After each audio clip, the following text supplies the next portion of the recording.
আজকে আমি একজন জনপ্রিয় কন্টেন্ট ক্রিয়েটরের সম্পর্কে কিছু আলোচনা করতে চাই। যদিও আমি তার সম্পর্কে এই আলোচনা তার কাছে পৌঁছাতে পারবো না, তবু আমি করতে চাই।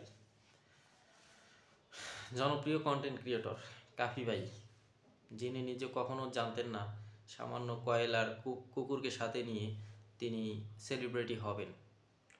সেলিব্রিটি হওয়া আসলে সম্ভব, এত সহজেই সম্ভব না, আবার খুব সহজেই সম্ভব। তো কাফি ভাই কুকুর আর কয়েল জ্বালিয়ে সেলিব্রিটি হয়েছেন, এটা আসলে তার যোগ্যতা। সবার যোগ্যতা একরকম থাকে না, তিনি তার যোগ্যতার প্রমাণ দেখিয়েছেন। তার কন্টেন্ট পাবলিক খায়, পাবলিক দেখে, মানে ভালোভাবেই দেখে, তাকে সাদরে গ্রহণ করে তার কন্টেন্টগুলো। তিনি আসলে যে প্ল্যাটফর্মে ফেসবুক, টুইটার বা সামাজিক সোশ্যাল মিডিয়ায় যে কন্টেন্টগুলো তৈরি করে, আমি আসলে অ্যাপ্রিসিয়েট করি যে এটা ঠিক আছে। কিন্তু এই কন্টেন্ট ক্রিয়েটরের যৌক্তিকতায় বা তার যে সেলিব্রিটি অর্জন করছে, এটা নিয়ে তিনি যে বইগুলো লিখেছেন, 2টা বই লিখেছেন বা 3টা বই যেটাই হোক লিখেছেন, আমি মনে করি এটা অযৌক্তিক। কারণ তার বইয়ে আসলে শেখানোর মতো কিছু নাই, বা ভালো কিছু আমরা সেখান থেকে অর্জন করব তেমন কিছু নাই, বা ভালো কিছু বুঝবো, জানবো, কোনো কিছু ঘটনা জানতে পারবো, আমি তেমন কিছু তার বইয়ে দেখি না। তো এই বই লেখার উদ্দেশ্য কি আমি তাও জানি না, উনি আসলে কি প্রকাশ করতে চাচ্ছে আমি তাও জানি না।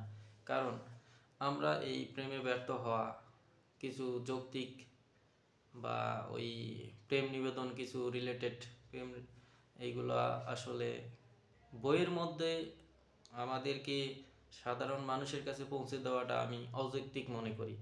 আমরা তো ভালো কিছু শিখতে চাই, যেখানে আপনি প্রেম শিখাচ্ছেন, শুধু প্রেমের গল্প, তো এটা আমরা ভালো কিভাবে নিব?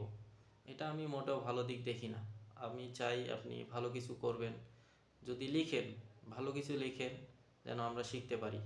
এই ধরনের আজে বাজে জিনিস লিখে মানুষকে আসলে ভোলানোর চেষ্টা করিয়েন না, যেগুলো আসলে সমাজের জন্য মানে অমঙ্গল, মঙ্গল নয়।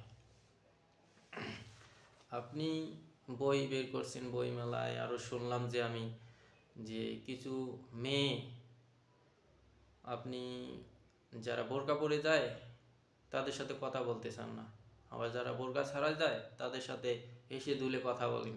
এটা কোন ধরনের আচরণ? আপনি তো পুরো বেয়াদব, ক্যারেক্টারলেস। যাই হোক, এটা আপনার ব্যক্তিগত ব্যাপার। তবে এই ধরনের বই আমরা চাই না। ভালো কিছু লিখলে লিখেন, না হলে ভাই লেখালেখি বাদ দেন, ফালতু জিনিস তুলে ধরেন পাবলিকের মাঝে। আপনি যে কন্টেন্ট তৈরি করেন সেটাই করেন। আপনার কন্টেন্ট পাবলিক খায়, দেখে মজা পায়, কন্টেন্ট তৈরি করেন। আজে বাজে বই বাইর করেন যেগুলো আমাদের সমাজের জন্য অমঙ্গলজনক। হয়তো আমি জানি এটা কাপি ভাইয়ের কাছে কোনোদিন যাবে না, তারপরও আমি আমার মানে মনের যে উক্তি, ভাব প্রকাশ করলাম। ধন্যবাদ, ভালো থাকবেন সবাই।